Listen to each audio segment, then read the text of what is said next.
लोकशाहीचा बुलंद आवाज, रिपब्लिकन वार्ता, महाराष्ट्र.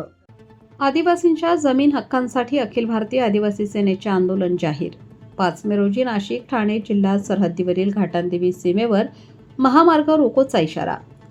अखिल भारतीय आदिवासी सेनेच्या वतीने आदिवासींच्या जमीन हक्कांसाठी तीव्र जनआंदोलन उभारण्याचा इशारा देण्यात आला आहे. या संदर्भात सेनेचे संस्थापक प्रमुख माननीय दीना उघाडे साहेब यांनी दिलेल्या पत्रकानुसार मंगळवार दिनांक 5 मे 2026 रोजी नाशिक ठाणे जिल्हा सरहद्दीवरील घाटांदेवी सीमेवर मुंबई आग्रा महामार्गावर लक्षवेधी आंदोलन करण्यात येणार आहे. पत्रकात नमूद केल्याप्रमाणे महाराष्ट्रातील आदिवासींच्या जमिनी गैर आदिवासींकडून बळकावल्या जात असून त्याबाबत वारंवार तक्रारी करूनही प्रशासनाकडून योग्य ती दखल घेतली जात नाही. विशेषतः शहापूर तालुक्यातील कसरा पोलीस स्टेशन हद्दीत आदिवासी शेतकऱ्यांवर अन्याय होत असल्याचा आरोप करण्यात आला आहे.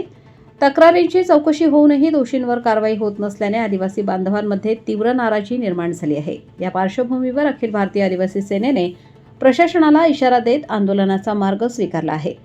आदिवासींना न्याय मिळावा, जमिनी परत मिळाव्यात आणि दोषींवर कठोर कारवाई व्हावी या प्रमुख मागण्या आंदोलनाद्वारे मांडल्या जाणार आहेत.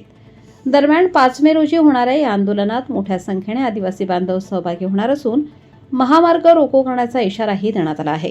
त्यामुळे वाहतुकीवर परिणाम होण्याची शक्यता व्यक्त केली जात आहे.